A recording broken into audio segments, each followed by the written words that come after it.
Bonsoir tout le monde. La séance du Conseil à laquelle vous assistez présentement fait l'objet d'une captation vidéo pour permettre son visionnement en différé dans quelques jours à partir du site Internet de la municipalité. Si vous désirez prendre la parole lors de la période de questions, nous vous demanderons de vous lever et de venir poser vos questions au micro à l'avant. Je rappelle plutôt à toutes les personnes présentes et à toutes celles qui prendront la parole que la présente séance du Conseil est un événement public et dédié à l'exercice de la démocratie. Celle-ci doit s'exercer librement et respectueusement. La captation commence à l'ouverture officielle de la séance et se termine à la fermeture officielle. Donc, bienvenue. Sont présents ce soir à l'Assemblée les conseillers et conseillères Myriam Sauvé, Claude Lepage, François Deschamps, Michel Joly, Véronique Lefebvre.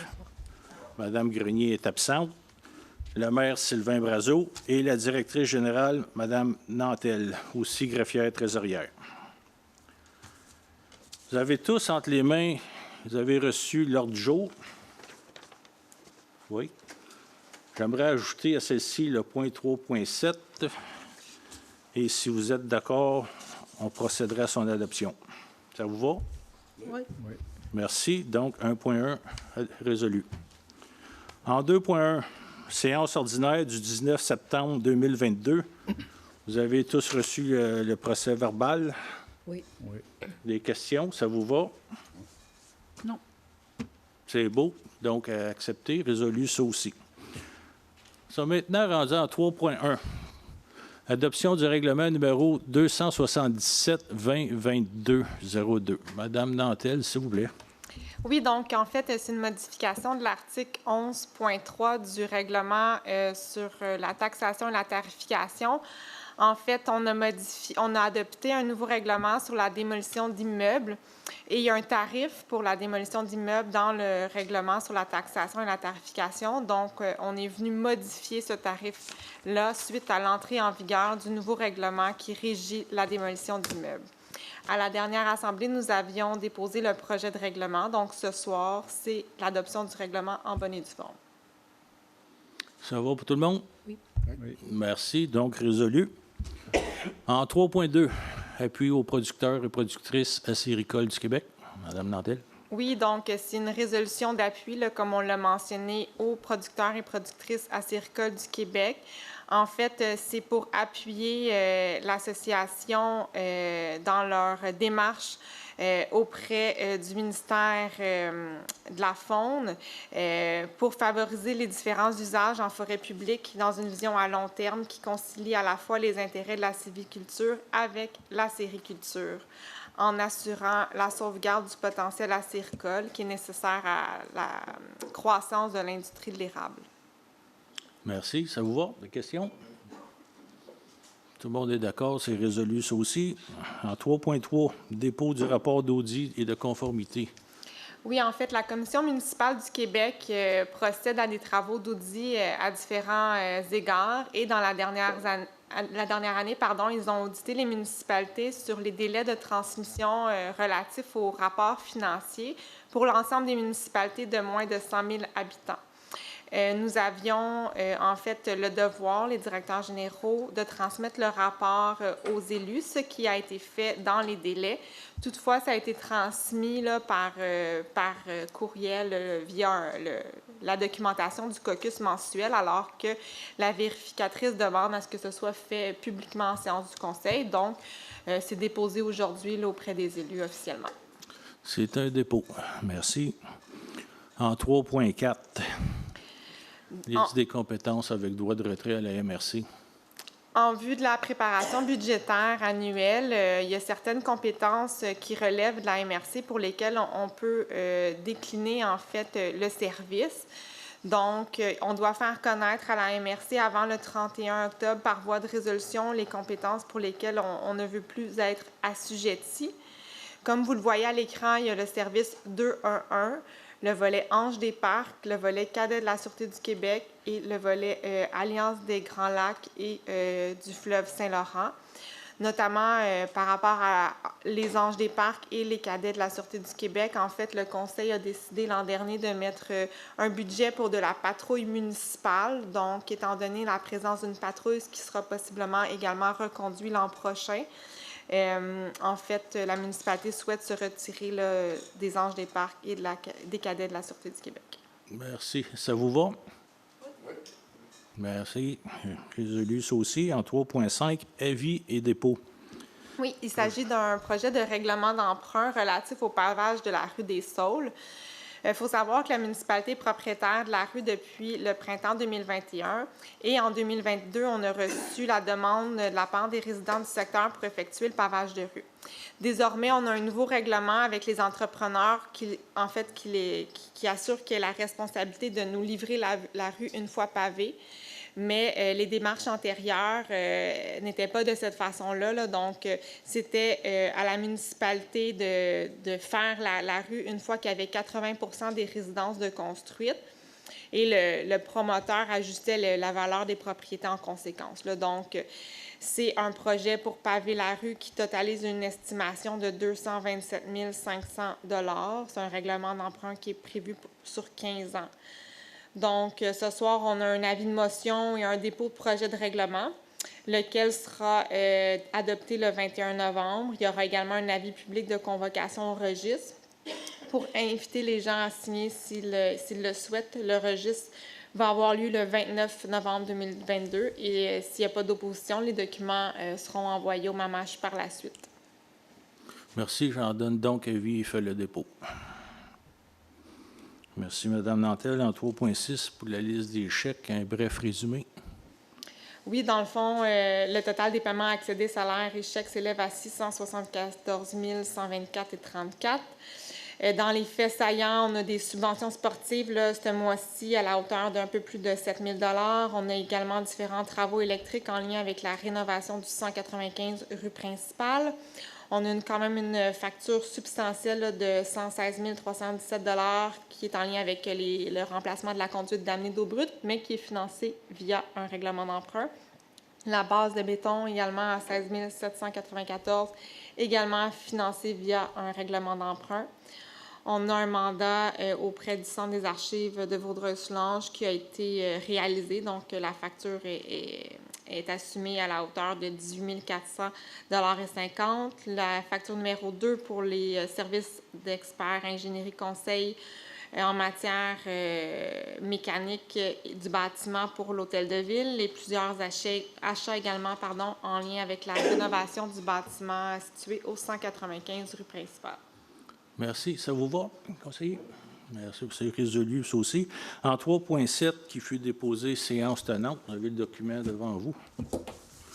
Oui, donc depuis le 2019, la FQM, qui est la Fédération québécoise des municipalités, a mis en place un service d'ingénierie et infrastructure pour accompagner et conseiller les municipalités qui souhaitent bénéficier de ces services-là. Et la municipalité souhaite se prévaloir des services d'ingénierie et d'expertise technique de la FQM dans le cadre de différents travaux.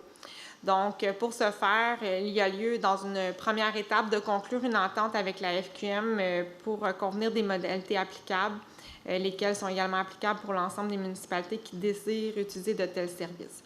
Donc, ce soir, c'est une résolution là, pour autoriser la municipalité à utiliser les services d'ingénierie et d'expertise technique lorsque ce sera requis.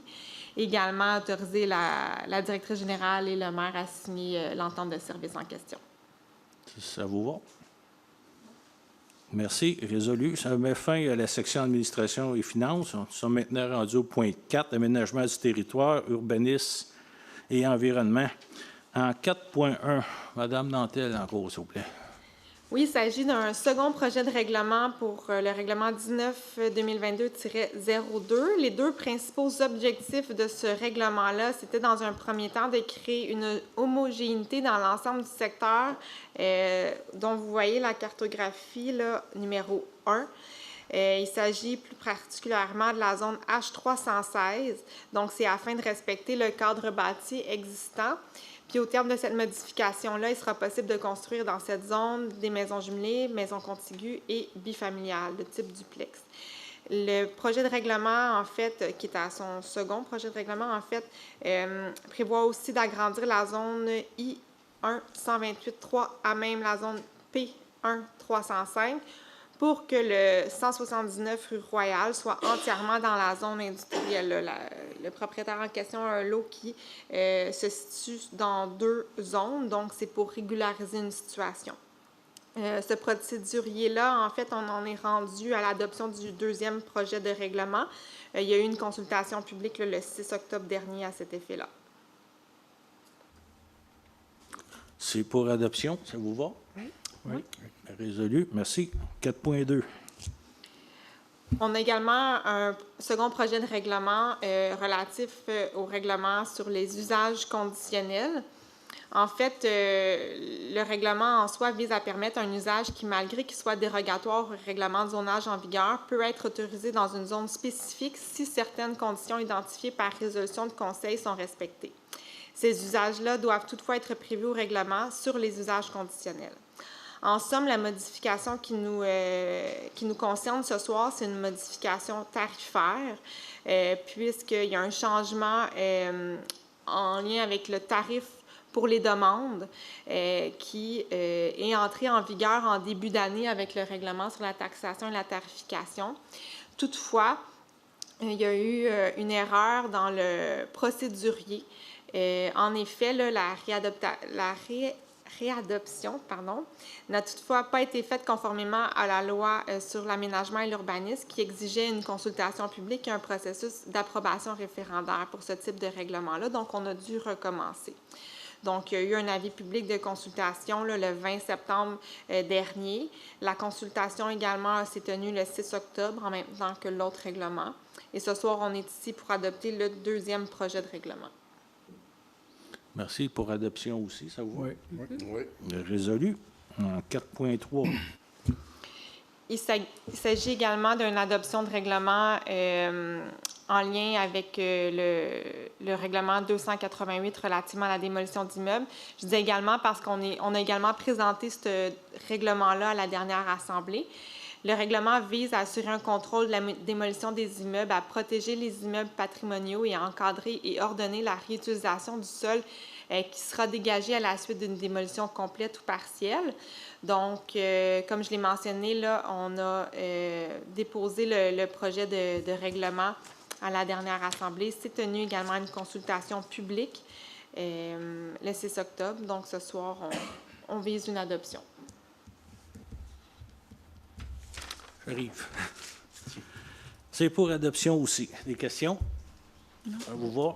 Oui. Merci. Résolu celui-là aussi. 4.4. Un dernier, Mme Nantel, s'il vous plaît.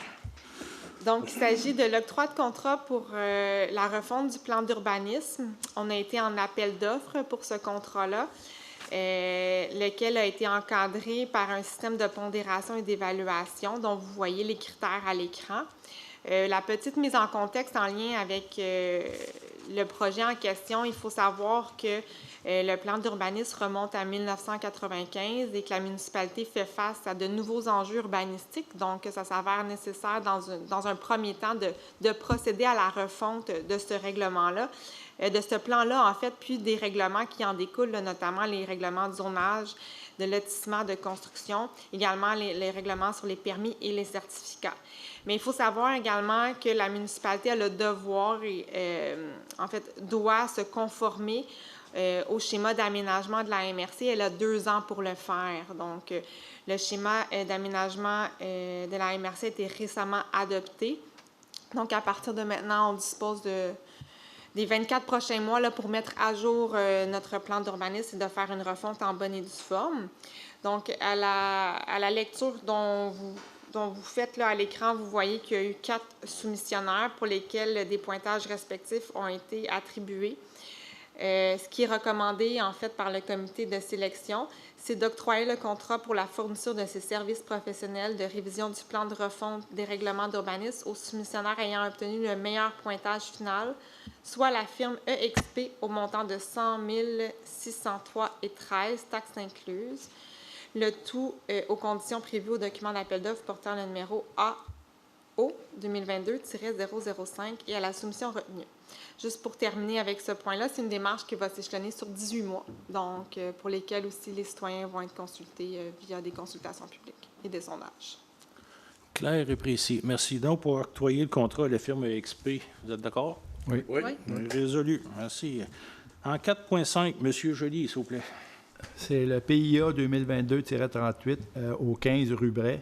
L'objet de la demande, c'est revêtement extérieur du garage détaché. Les recommandations du CCU, accepter la demande pour les raisons suivantes. Les travaux consistent à installer un revêtement extérieur enclin de vinyle blanc sur le garage détaché. Les moulures, fascia, portes et fenêtres du bâtiment principal sont blancs.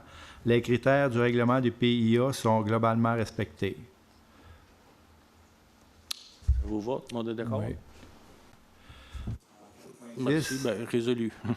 4.6. En 4.6, PIA 2022-39 au 38 rue Lippé. Objet de la demande, remplacement des garde-corps de la galerie. La recommandation du CCU, refuser la demande pour les raisons suivantes. Le bâtiment fait partie de l'inventaire patrimonial préparé par la MRC. Le bâtiment a conservé plusieurs de ses éléments architecturaux d'origine. Le garde-corps et les colonnes sont une partie importante de ces éléments architecturaux.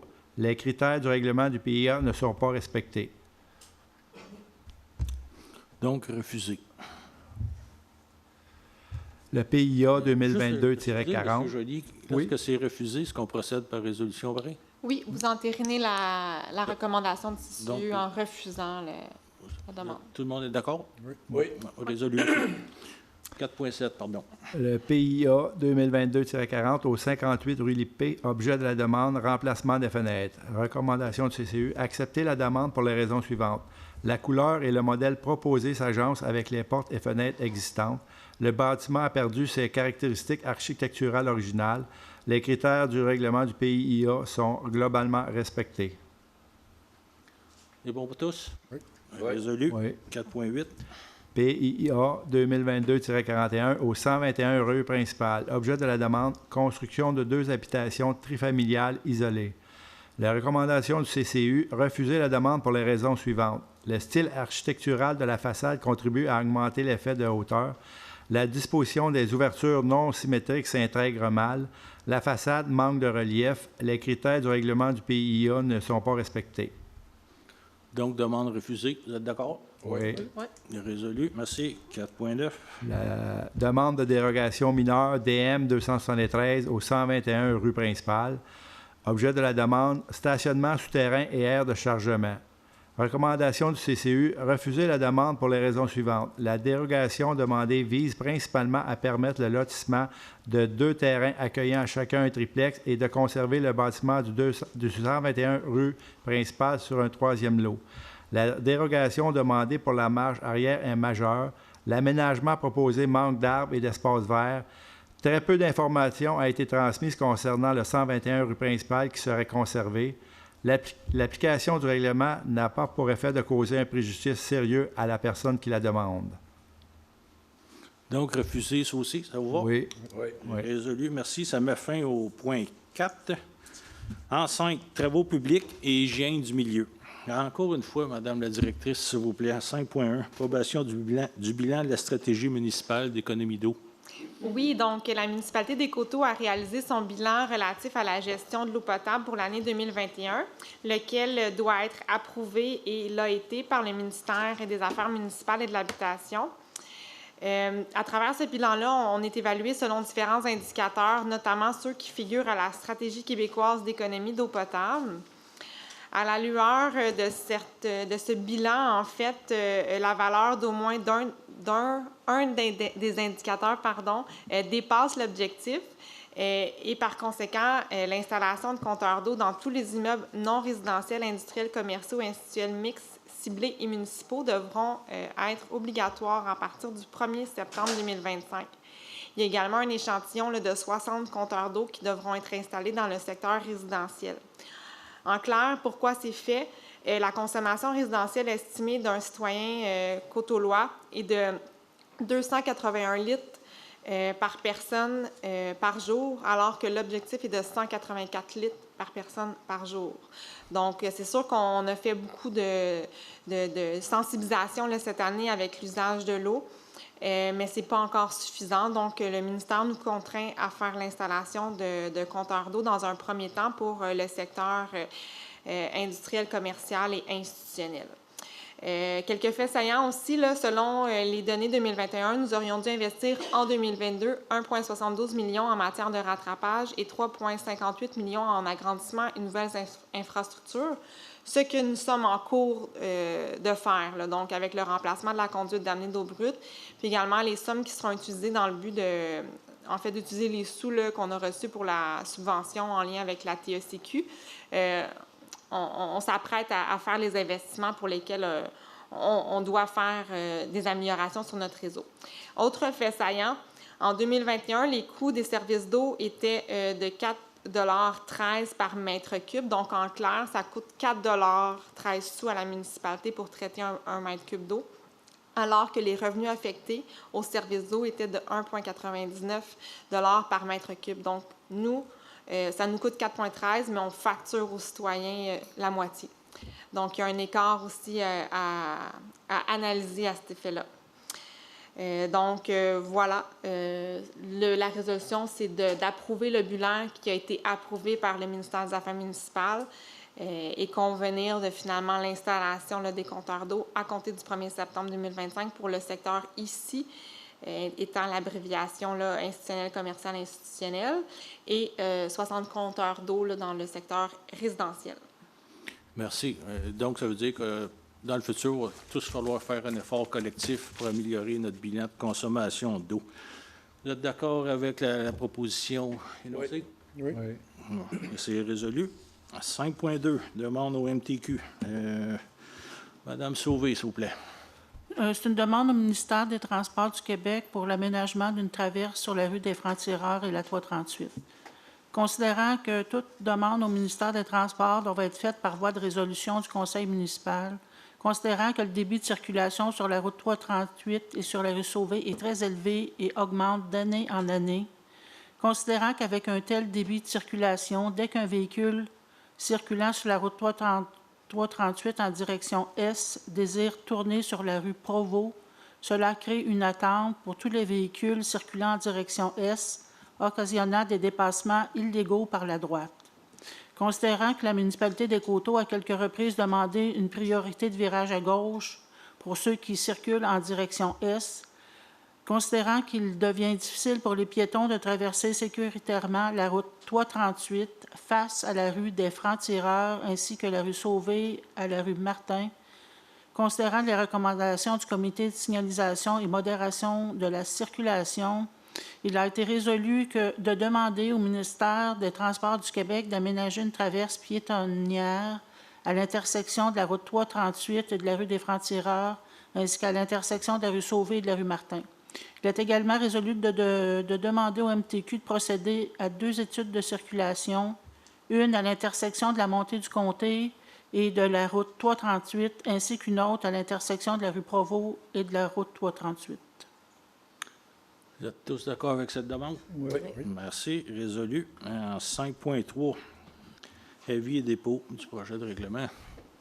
Oui, c'est pour le projet de règlement numéro 158-2022-02 relatif au service d'aqueduc et d'égout et à l'utilisation de l'eau potable. L'objectif de la modification réglementaire, c'est que de la façon dont notre réglementation est écrite présentement, il nous contraint en mentionnant qu'un seul branchement à l'égout est permis par bâtiment principal et par conséquent de devoir entretenir un réseau public sur une propriété privée, ce qui n'est pas souhaitable. Bien que le fondement même de la portée du règlement est d'éviter d'avoir plusieurs branchements, cette situation ne peut s'appliquer pour tous les cas de figure. Pour le procédurier, l'avis de motion va être le 17 octobre 2022, aujourd'hui. Dépôt d'un projet de règlement aussi, adoption du règlement le 21 novembre, puis entrée en vigueur du règlement le 22 novembre. Merci. Vous en donnez avis, faites le dépôt. Oui. Vous êtes gentil. Merci. En 5.4, budget de la RAC. La Régie d'assainissement des Coteaux a adopté son budget 2023 le 5 octobre dernier. Selon la loi, les municipalités membres de la Régie doivent respectivement adopter ce budget par la suite. Parmi les faits saillants relativement à ce budget, notons le rapatriement des employés de la Régie d'assainissement des Coteaux au sein de l'administration municipale des Coteaux depuis juin 2022, le rapatriement des stations de pompage par chacune des municipalités membres, la vidange des boues totalisant elle seule 1,5 million. Par conséquent, il y a lieu d'approuver le budget 2023 de la Régie d'assainissement des Coteaux qui s'élève à 2 028 390 $. Donc, pour adoption, ça vous va? On en a discuté au préalable au caucus. Merci. 5.5, procès verbal. C'est l'approbation des comptes à payer au 5 octobre 2022. Il a été résolu que le conseil d'administration de la Régie d'assainissement des Coteaux autorise le paiement des comptes au 5 octobre au montant total de 25 253,93, à savoir les chèques numéro 4 502 à 4 508 pour un montant de 13 296,81, ainsi que les paiements par transfert électronique à la Banque nationale pour un montant de 11 957,12. C'est un dépôt. Merci beaucoup. En 6, loisirs, sport, culture et vie communautaire. 6.1, M. Lepage, s'il vous plaît. Oui. Dans les démarches d'acquisition du parc Wilson, par conséquent des démarches en cours auprès de la Direction de la gestion hydrique de l'État du ministère de l'Environnement et la lutte au changement climatique, il y a lieu de ratifier par voie de résolution le contrat octroyé par la firme Géométra à la firme Géométra Arpentage Incorporée pour un montant de 6 200 $ plus les taxes, applicable conformément à la loi des services datée le 21 mars 2022 et de réaliser l'arpentage nécessaire aux démarches de déposer une demande d'instruction générale d'arpentage auprès du Bureau de l'arpenteur général du Québec. Merci. Ça, c'est pour le petit bout de terrain dont les titres ne sont pas encore clairs. Juste préciser, c'est 6 250 et non 6 200. Oui, comme écrit, là, 6 250. Plus les taxes applicables. Merci, M. Deschamps. Ça vous va? OK. Oui. 6 200. Bien, c'est écrit. Pour un C'est montant. beau, pas de problème, mais c'est correct. 6.2, demande d'aide financière. Considérant qu'une aide financière est possible par le biais du programme de subvention Fonds de développement des communautés de Vaudreuil-Soulanges, grâce à la participation financière du gouvernement du Québec relativement à l'entente 2020-2025 du Fonds des régions et ruralités. Volet 2 du soutien des compétences et de développement local et régional de la MRC. Considérant que la résolution 2208-80-97 prévoyait une demande d'aide financière pour procéder à la réfection de son terrain de pétanque situé au parc Régent-Boisvenu et d'envisager et d'y aménager également un jeu de shuffleboard, mais que ce point fait l'objet d'une demande de subvention dans le cadre d'un autre programme. En conséquence, la municipalité de l'Écoto souhaite poursuivre l'aménagement des plates-bandes comestibles accessibles à tout son territoire en ajoutant des jardins sur pied aux jardins communautaires déjà existants. En conséquence, il est résolu que le conseil municipal autorise Mme Lucie Hamel, directrice des loisirs de la municipalité des Coteaux, à déposer un projet de jardin communautaire sur pied auprès du programme de subvention Fonds de développement des communautés de Vaudreuil-Soulanges afin d'obtenir une aide financière. Que la municipalité des Coteaux s'engage à payer l'équivalent de 30 % des dépenses pour la réalisation de ce projet dont l'estimation est de 6 500 $, soit 1 950 $ imputés au code 20 701 0097. d'aborger la solution numéro 2208-8097 adoptée lors de la séance du Conseil du 15 août 22. Donc, c'est dans le but d'aller chercher une subvention. Merci, C'est M. Lepage. Ça vous va? Oui. Merci. En 6.3, une autre demande d'aide financière. Oui. Demande d'aide financière et appui à l'offre culturelle, le parcours éducatif. La Bibliothèque de Coteau souhaite déposer une demande d'aide financière auprès du ministère de la Culture et des Communications du Québec dans le cadre de l'appel de projets en appui à l'offre culturelle dans le parcours éducatif. Le projet consiste à réaliser une murale par les élèves de Léopold Carrière sur un mur de la cafétéria et ce, sous la supervision d'un artiste peintre. Par conséquent, il est proposé à la municipalité des Coteaux de déposer une demande d'aide financière auprès du ministère de la Culture et des Communications du Québec dans le cadre de l'appel de projet en appui avec l'offre culturelle dans le parcours éducatif et qu'elle assume 25 du projet, soit 2 125 $, dont l'estimation est de 8 500. Merci. Ça vous va? Oui. Résolu aussi. 6.4, les états financiers de l'ARDC. C'est un dépôt. Oui. Les membres du Conseil prennent connaissance du rapport financier de 2021. L'Association récréative de Coteau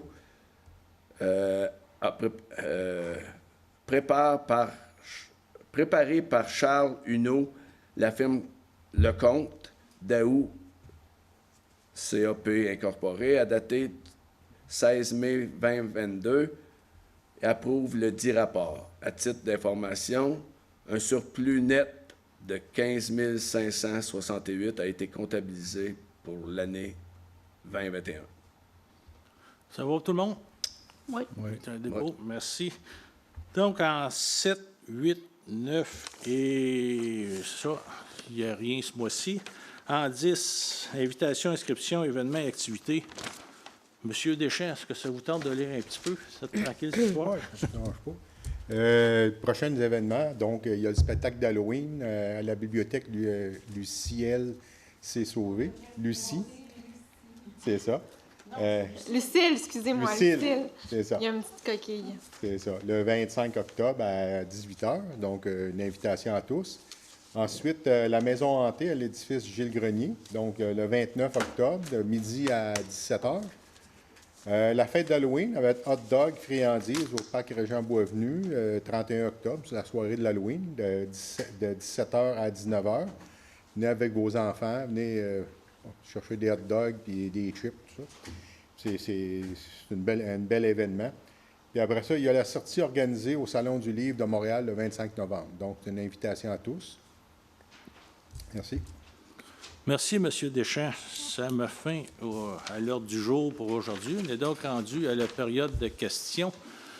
Un petit 30 minutes, s'il vous plaît, levez-vous, identifiez-vous, puis posez votre question au micro à l'avant, puis on est filmé. Monsieur Brazos, on demande le respect, oui. Si vous me permettez, on aurait des questions qui nous sont venues de notre page Facebook, étant donné que les séances sont captées par vidéo. On a une question de M. Jason Cuérier. Puis on a également 2 réponses là, suivant la dernière assemblée à fournir à 2 citoyens qui avaient posé des questions pour lesquelles on n'avait pas les réponses là, le mois passé. D'accord. Vous aimeriez que j'en fasse les réponses? Oui, s'il vous plaît. D'accord. En ce qui concerne les questions qui ont été posées aux dernières séances de conseil le mois passé, une question venait de M. Charles qui mentionnait que l'ensemble des lampadaires de la rue Richer ne fonctionnait pas, ne semblait pas fonctionner. La direction nous informe que ces lampadaires seront réparés d'ici l'Halloween. C'est bien ça, Mme Nantel? Effectivement, dans le fond, pour la plupart des lampadaires, c'est sûr qu'on priorise l'attente de la conversion des luminaires au DEL. Mais là, dans ce cas précis-là, il s'agit d'un secteur résidentiel pour lequel il y a beaucoup de familles. Puis, c'est pas qu'il y a des secteurs qui sont moins sécuritaires, mais bref, on va on va faire le nécessaire là, pour que ce soit fait avant l'Halloween. Merci beaucoup, on apprécie. Une autre question venait de M. Brideau, à savoir qu'il nous avait signalé qu'un affaissement près d'un trou d'homme à l'angle des rues Sauvé et de Lille. C'est bien ça? Les travaux de réparation sont à l'horaire cette semaine. Donc, ça tombe bien. Il ne reste plus grand temps à patienter. On avait aussi une nouvelle façon de faire. On accueille maintenant, comme vous avez dit, les questions par Internet. Une question vient de M. Cuérier en rapport avec l'utilisation des bacs bruns dans la municipalité. Puis pour faire suite à sa demande, le ramassage du gazon et de l'augmentation de la capacité des bacs bruns, la municipalité travaille déjà en ce sens. En effet, le contrat de collecte des matières résiduelles avec l'actuel entrepreneur prend fin le 31 décembre 2023. Et en vue du renouvellement, la municipalité souhaite y apporter certains changements et améliorations. Dès le 1er janvier 2024, la municipalité souhaite munir ses citoyens de plus gros bacs bruns afin de répondre adéquatement à leurs besoins de disposition des résidus verts et alimentaires. Par conséquent, la prochaine année nous permettra de réaliser les démarches d'appel d'offres nécessaires pour retenir les services d'un nouvel entrepreneur pour la collecte, laquelle deviendra mécanisée et, également, mettre en place la planification nécessaire des actions opérationnelles requises pour procéder à la conversion des petits bacs vers ceux de plus grande capacité. Donc, merci, M. Cuérier, pour votre question. C'est maintenant votre tour. On est rendu aux questions des gens présents à la salle. S'il vous plaît, vous identifiez et vous approchez. Charles Richer. Bonjour, M. Richer. Bonsoir. Donc, pour la rue Richer, pour les lumières, c'est à Halloween, c'est ça? Hein? Pardon? Pour la rue Richer. D'ici l'Halloween. D'ici l'Halloween. OK. Pour la consultation publique du 6, l'avons-nous fait ou on ne l'a pas fait? Parce que je suis venu, mais il n'y avait personne, c'était fermé. Comment ça s'est fait? Madame la directrice. Il y a bel et bien eu une consultation publique le 6 octobre. Je n'ai pas l'heure. Mais... C'est ça, parce que j'ai regardé l'heure sur ce qui est marqué sur le site. C'était 18h30, quelque chose comme ça. Mais quand je me suis pointé ici, tout était fermé. Mais en fait, je vous confirme qu'il y en a eu une. Si vous avez des questions précises en lien avec les deux modifications réglementaires, vous pouvez consulter notre service d'urbanisme. Il pourra répondre directement à vos questions si vous en avez. Et si vous souhaitez vous opposer d'une quelconque façon, il y a une tenue de registre, là, je crois, qui est en lien avec un ou deux de ces règlements-là. Je ne les connais pas par cœur, les procéduriers. Mais visiblement, là, on peut répondre à vos questions plus particulièrement si vous en avez. OK. Quand on parle de consultation publique, ça se passe comment concrètement? Bien, en fait, c'est une soirée d'information dans laquelle on présente les modifications réglementaires ou l'adoption du nouvel règlement et on répond aux questions des citoyens s'il y a lieu. C'est ça. Et ça veut dire qu'il y a plusieurs personnes qui viennent et on présente le projet et si on a des questions, on peut les poser, c'est ça? Exactement. Mais en fait, quand vous dites plusieurs personnes, je vous dirais par expérience, dans la dernière année, il y a certaines consultations publiques qui n'ont pas eu personne qui se sont présentées. Il y en a d'autres où est-ce qu'il y a une grande mobilisation citoyenne puis il y a eu des gens présents. Donc, tout dépend de la nature de la modification, mais ça ne veut pas dire nécessairement que tenue de consultation publique égale une grande assemblée de gens. Là. Donc, okay. Parce que j'avais appelé ce jour-là pour vraiment être sûr qu'il y aura consultation. Mais quand je me suis pointé, j'ai dit, mais voyons, est-ce que je me suis trompé? Il n'y avait personne, tout était fermé, c'était noir.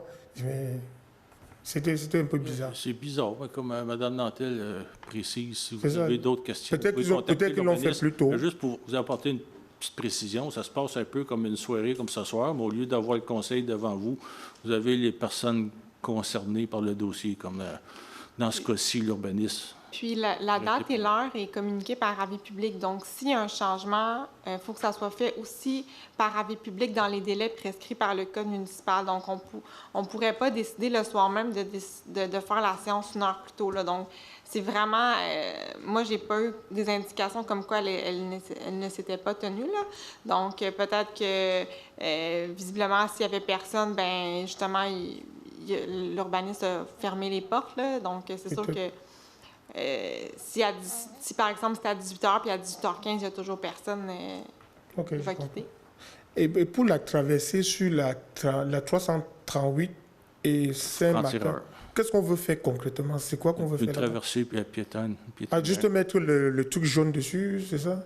Ben, je ne sais pas si on peut apporter des précisions supplémentaires, mais à la base, c'est ça, là. Fait que c'est un chemin du MTQ, là. Fait qu'il faut obtenir des ok. permissions pour faire... Parce que le mieux, c'est d'agrandir, de faire de telle sorte que... Parce que moi, je prends cette rue-là, je tourne sur la rue Matin. Et effectivement, quand vous arrivez pour tourner, vous bloquez tout le monde en arrière. Donc, s'il y a la possibilité de, comme je ne sais pas si c'est possible, là, je dis juste comme ça, de créer peut-être un passage pour positionner celui qui est à gauche pour tourner. Il se positionne à gauche pour tourner, comme ça, quand il met son flash pour tourner, mais les autres peuvent passer de l'autre côté, ça serait mieux. Mais toutes les opinions sont bienvenues, puis les suggestions, on en prend note. C'est ça. Encore comme on a encore de l'espace de ce côté-là, s'il y a jamais il y a la possibilité d'agrandir. Parce que moi, je viens d'arriver dans le coin, et quand j'observe, c'est comme un peu, je ne sais pas trop là, la rue principale, je pense qu'on l'a comme un peu échoué, mais là, c'est un peu trop tard. Parce que les maisons sont déjà positionnées, on ne peut plus rien faire.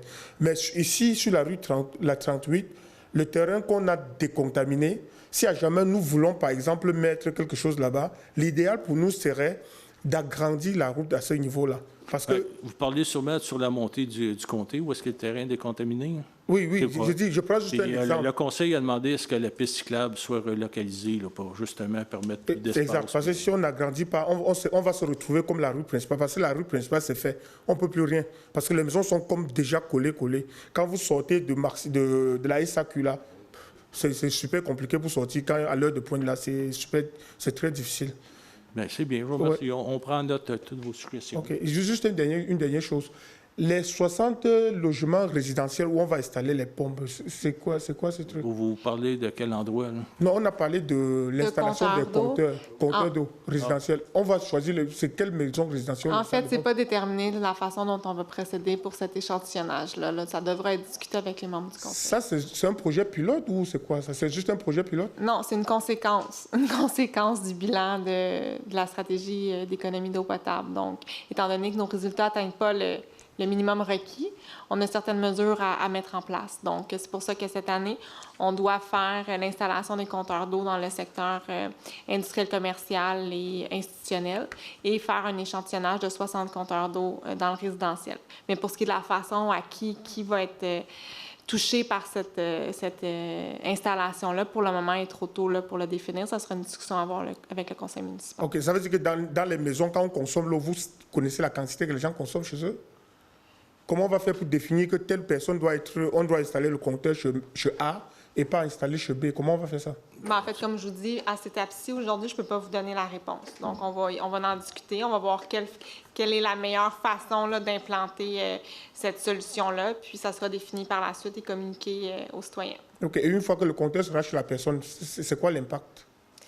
Mais en fait, ça reste des analyses qui devront être observées par la suite. Là, malheureusement, aujourd'hui, ce soir, moi, je ne suis pas la spécialiste non plus du bilan sur l'économie d'eau potable. Donc, si vous avez des questions précisément, je vais les prendre note. Puis, je vais vous revenir avec l'information sur qu'est-ce qui va s'en suivre là, suivant l'analyse en soi de chaque compteur d'eau. Okay, mais assurément que la mise en place de ces compteurs-là devront également s'en suivre là, une prise de relevé chaque année. Oui. Donc, c'est une question pertinente, puis on pourra la des experts vont recueillir les données, puis l'analyse sera faite, puis une recommandation va être faite par les experts. Donc, si je comprends bien, c'est un projet pilote. C'est un projet pilote. C'est pas pilote municipellement, là, je pense. Parce que si on vient, je ne sais pas combien de la population que nous sommes là, si on installe sur 60 maisons, et on va spotter, disons qu'on spot un peu comme ça nous permet de voir la quantité. Principalement, là, ça va être le commercial qui va être... Oui, j'ai déjà compris pour le commercial, mais c'est plus le résidentiel que j'essaie de comprendre. Ultérieurement, là, on ne sait pas encore de quelle façon on va procéder. Là, ça va être parce que 60 personnes, ce n'est pas beaucoup. Ben, c'est juste pour débuter l'étude, pour que des données soient recueillies, pour savoir dans quel sens s'enligner pour l'avenir. Et ils vont payer quelque chose, les gens qui ont des compteurs installés? C'est à suivre. On ne sait pas encore. Là. On est aux étapes préliminaires. Parce qu'on a toujours dit que l'eau était gratuite. Si on commence par payer, ça doit être un peu bizarre. Je vous comprends. OK, merci beaucoup. Merci à vous.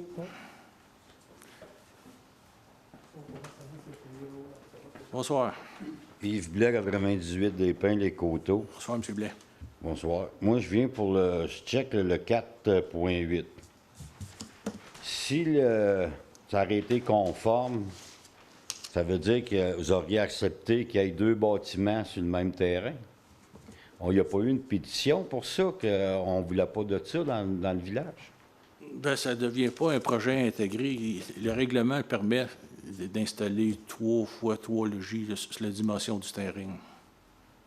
Bien, le promoteur ne s'enlignait pas vers ça. C'est pour ça que sa demande a été refusée par le CCU. OK.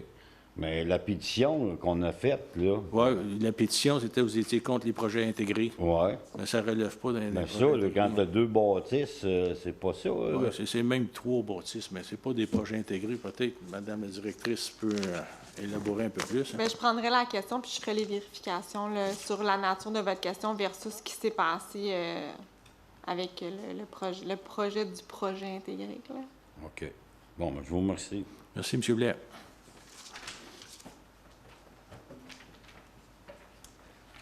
Bonsoir, Sylvie Joly, rue Joly.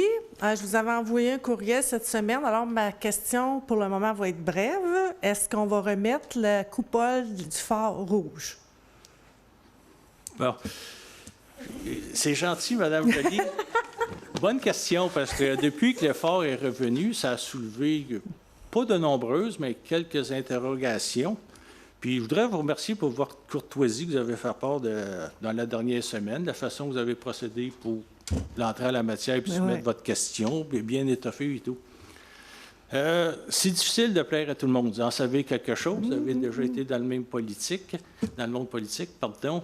Puis malgré toute notre bonne volonté, on ne peut jamais plaire à tout le monde. Dans ce cas-ci, la décision a été retenue suite à une demande qui a été faite aux responsables des collections de la recherche du musée régional de Vaudreuil-Soulanges. C'est suite à leur recommandation qu'on a choisi ces couleurs-là dans le but d'uniformiser les 4 phares que sur le canal Soulanges. Donc, les couleurs retenues étaient le blanc pour le tour et argent pour le toit et la lanterne. Comme je vous l'ai dit, c'est pour l'ensemble des 4 phares du canal. Puis cette information a été confirmée par les membres de la Société de recherche historique de Pointe-des-Cascades. C'est de là que vient notre décision. Mais c'est certain qu'on ne peut pas plaire à tous, malheureusement. Là, mais c'est parce que tous les phares sur le canal vont être blancs et gris. C'est ça vous dites? Ça n'aime pas ça, oui. Parce que là, ils se sont fiés sur quoi pour mettre gris la coupole? C'est les recherches. Il y a même un des membres fondateurs, là, qui est M. Pierre Clément, qui travaillait au canal avant sa fermeture, puis il occupait, entre autres, le poste, l'entretien au bâtiment. C'est suite à leur recherche qu'on a décidé ça. Bien, je comprends que c'est difficile d'établir la couleur exacte des phares selon l'époque. Bien, moi, je pensais vraiment qu'on respecterait le patrimoine et la couleur originale, c'était rouge. Les documents le prouvent. Oui, mais ça, Mme Joly, Luc Nopern a même commenté sur la page de Vaudreuil-Soulanges d'hier à aujourd'hui que ça n'a pas de sens une coupole rouge quand on met un phare en patrimoine. Vous lirez sur la page là, Vaudreuil-Soulanges d'hier à aujourd'hui, vous irez le voir, le commentaire de Luc Nopern. Et moi, quand j'ai envoyé ces documents-là l'année passée à Audrey Cazat, parce qu'il disait qu'il voulait avoir des informations, et on ne peut pas se fier sur une photo noir et blanc, parce qu'en 1900, la couleur n'existe pas pour juger, pour écrire l'histoire. Et moi, j'avais fait ma démarche auprès de Jean Cloutier. C'est un capitaine de bateau du fleuve Saint-Laurent, puis lui est spécialiste des phares sur le fleuve. Et lui, qu'est-ce qu'il me répond? Parce que j'ai envoyé photo. Lui est responsable du bulletin des Amis des phares. Puis lui, il trouve que c'est une restauration très douteuse qui a été faite. Alors, ça se peut que vous ayez un mauvais commentaire dans son prochain bulletin des phares. Dommage, comme je vous dis, puis en plus, il n'est pas pas une bonne hauteur. Je comprends. Ça, pour le déplacement, je n'ai rien contre ça. On sait comment l'état du canal. Sauf, bien, pourquoi vous ne l'avez pas mis de la même hauteur? Ça, c'est une autre question. Pourquoi? Là, dans le fond, le patrimoine, oubliez-les, là, il n'est plus là. Puis c'est comme si le phare est devenu un bibelot, tout simplement. C'était déjà Ben, ça ne fait pas rien. Ben voyons. Ben, ça fait pas Est-ce que c'est ça, quand on restaure le patrimoine? Est-ce que c'est ça? Non, mais... Ben oui, c'est ça, je m'excuse. Bonne foi, Mme Joly. Non, on a fait le mieux qu'on avait avec les outils qu'on avait. Comme je vous dis, on a consulté, puis pour... Bien, il y a des gens qui n'ont pas fait totalement leur travail on prend de ça en note, recherche. mais on investit 60 000 Ils n'ont pas fait totalement leur là-dedans. travail de recherche. Ça, C'est pas sûr, parfait pour personne, c'est dommage, C'est- mais ben, c'est plusieurs triste, là, dossiers parce- municipaux. Mais au c'est moins, plate. nous, on prend le temps de s'en occuper. On ne le laisse pas tomber comme dans d'autres documents m'avaient fait parvenir, là, qu'il y a plusieurs forts qui sont laissés à l'abandon. Ouais. Ouais, ça, Même c'est par dans les l'Est, gouvernements ouais, provinciaux mais et il y a fédéraux, beaucoup- c'est oui, dommage. oui. Mais Oui, on oui. a essayé de bien faire. Fait que, Ça, je le sais, mais là, je me demandais si la possibilité de remettre la coupole rouge pour y donner son prestance d'origine. C'est ben, c'est vous ça. parlez de quelles années d'origine? Comme vous dites, 1900, il y a le musée canal a régional, ouvert en 1899.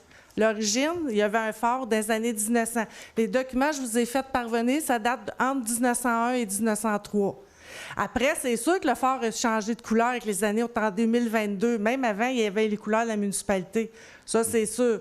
Mais quand on veut remettre la couleur originale, il faut s'en aller le plus proche possible des années de l'ouverture. ben, j'apprécie beaucoup le sujet que vous abordez ce soir, mais comme vous dites, la décision qui a été prise, c'est que les forts du Ben, parc du canal Soulanges est toute ben, la c'est même ça, couleur pour Myriam, l'instant. On le je sais prend pas en si- note, puis on verra pour Je ne sais pas si l'avenir. M. là. Luc Noppen vient encore au 199. Vous pourrez poser la question, voir qu'est-ce qu'il pense de Ouais, ça. mais on a des photos qui démontrent que le toit était vraiment argent, là, mais ça, c'est vers 1915. Peut-être qu'en 1900, il était rouge. Il y a eu plusieurs Au tout couleurs, début, le il était phare. peut-être... Ben ça oui, qui est c'est difficile, sûr, là. mais on ne peut pas juger la couleur d'un phare sur une photo en noir et blanc. Impossible. Ben, disons qu'il serait un petit peu plus foncé. Puis les couleurs, même sur la page des Amis du canal Soulanges, là, il y en a un qui a pris des photos noir et blanc puis qui a mis de la couleur dessus.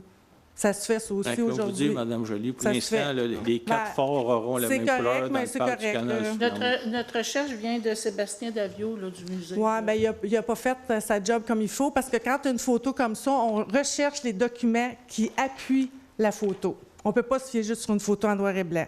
En tout cas, à mon avis, c'est ça. Merci, Mme Joly.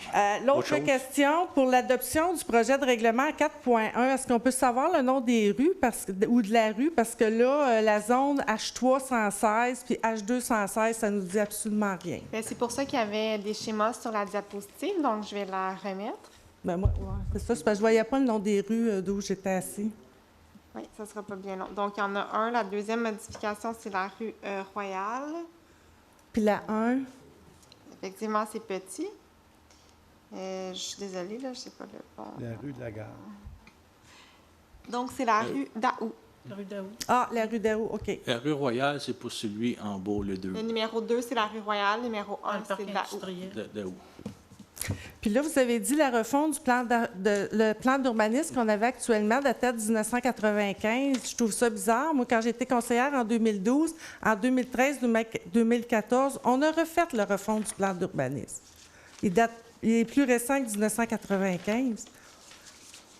Il ne date pas de 2014, ça, je peux vous le confirmer. Non, on n'a pas ça. Bien, on a travaillé dessus avec vous avez M. peut-être- Réal Boisvert. Vous avez Puis il y avait peut-être un monsieur qui fait- est venu faire une présentation aux citoyens. Mais vous avez peut-être fait des modifications importantes, réglementaires, Ah, mais le plan probablement. d'urbanisme, la refonte en soi date de quelques dizaines Il d'années. doit être Je me retravaillé. rappelle, c'était un ajustement à des règlements provinciaux qu'il fallait faire, nous autres, ici.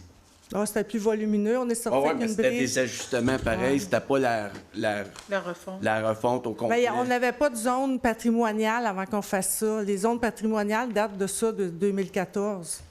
Avant, il n'y en avait pas, c'est ça. Peut-être que c'est à mélange. ce moment-là que vous avez fait le règlement sur les PIA.